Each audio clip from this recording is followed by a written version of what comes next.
Welcome sa Dries TV. Kung interesado ka sa ganitong news, huwag kalimutang isubscribe ang ating YouTube channel. Maraming salamat! Welcome po ulit sa ating panibagong update tungkol kina Kim and Paolo Abilino. Sa bawat update natin, tatalakayin natin ang mga pinag-uusapan sa mundo ng social media tungkol kina Kim and Paolo Abilino. Kaya naman kung hindi pa po kayo nakasubscribe dito sa ating channel nako, i-click nyo na po yan and isama nyo na din ang bell button. So ayan, welcome back again sa ating YouTube channel mga kakimpaw, and sa update natin ito ang pag-uusapan natin ay tungkol sa mga importanteng ganap kina Kim and syempre kay Paolo Abilino. So kahapon po pala mga kakimpaw, meron po naging announcement si Chinita Princess dito sa It's Showtime. Tungkol po ito sa business niya na House of Little Bunny. So sa mga may hilig po no sa House of Little Bunny na bag ni Chinita Princess, magkakaroon pala sila ng new design this coming July mga kakimpaw. So parang may nabasa akong post dito sa Facebook na sabi si Kim Chiu pala yung may-ari ng House of Little Bunny, ngayon niya lang daw nalaman. So parang si Kim Chiu ay business partner lang po noong taga Thailand mga kakimpaw, pero sad to say, 'di ba, salip na si Kim Chiu po ang distributor dito sa ating bansa. Ang dami pong nagpupunta sa Thailand para sa mga pasabay na item ng House of Little Bunny, kasi doon po talaga yung nagmumula no yung House of Little Bunny na bag na yan.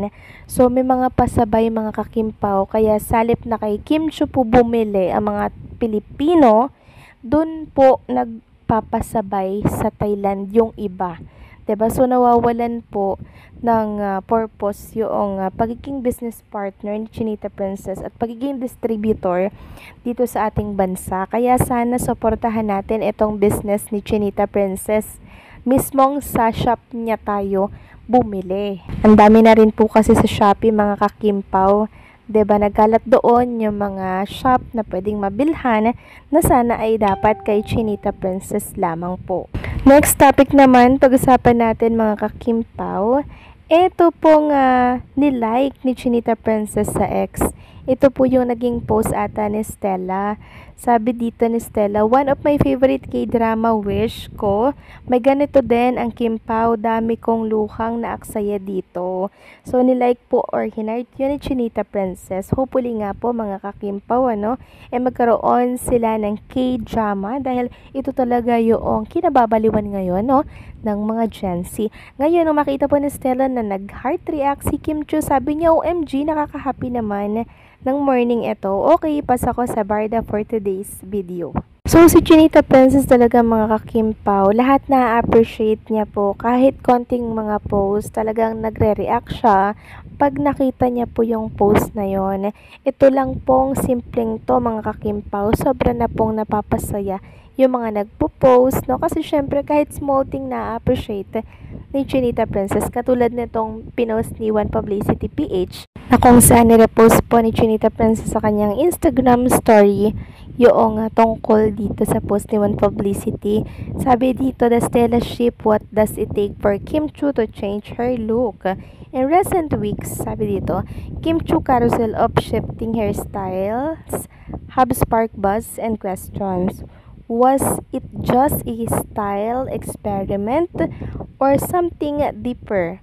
On June 18, Dreamscape Entertainment announced Kim's latest role in The Alibi alongside Paolo Abilino and Stella Marie Morales, a woman we know little about but whose presence already feels bold, complex, and layered. If Kim's external transformation is striking, it's likely just the surface of what she's about to deliver on screen, because what does it take for Kim Chiu to change her look so drastically? A character worth becoming, one who demands not just a new style but a shedding of old skin, and that's what makes Stella so intriguing. From her early days in the industry to her status now as a seasoned actress with range and grit, Kim has never stopped evolving.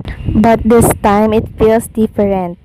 More deliberate, sharper, grown, The aesthetic ship hints at emotional depth, perhaps even moral ambiguity, qualities we've yet to fully explore in her past role. If the ship is this striking on the outside, what else is she about to reveal? So sabi po dito ni Chinita Princess, thank you.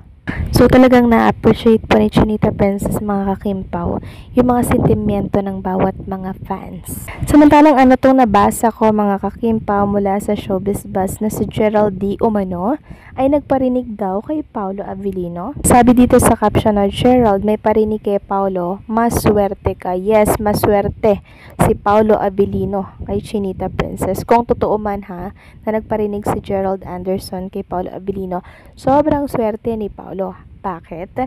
Kasi si Chinita Princess napakamaalaga po niyan. Lahat nasa kanya na mga kakimpaw, wala nang hahanapin pa. Pero bakit naghanap si Gerald Anderson ng iba? Hindi po ba nakakaloka? Kaya ngayon, maswerte talaga si Paolo Avellino dahil yung Kim Chiu na yan, mga kakimpaw, yung ganyang ugali, nag-iisa lang yan eh.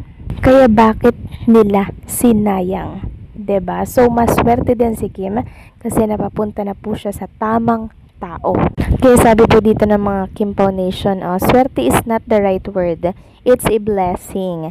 Gerald, you need to know that God sees the heart of every person.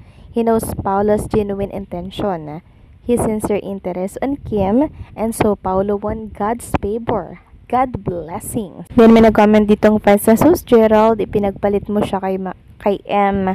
Mag-promote ka na lang sa scene of the father, huwag mo na lang idamay si Kim. Bakit ba pag may mga project itong mga artistang to, dinadamay si Chinita Princess, nananahimik yung tao, 'di ba?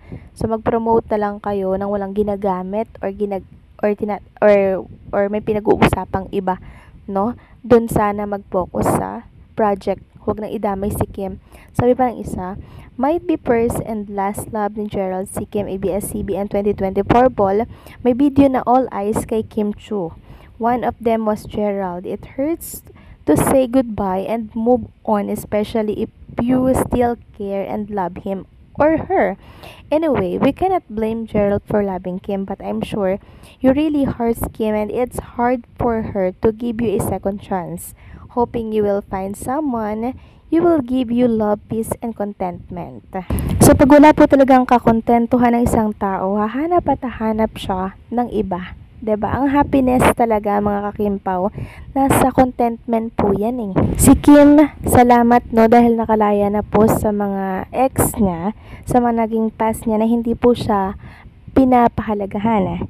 'Di ba? Salamat dahil nakalaya siya sa mga ganyang klase ng lalaki at napunta siya kay Paolo Avellino na kung saan nakikita yung worth ni Kim Chiu bilang isang babae.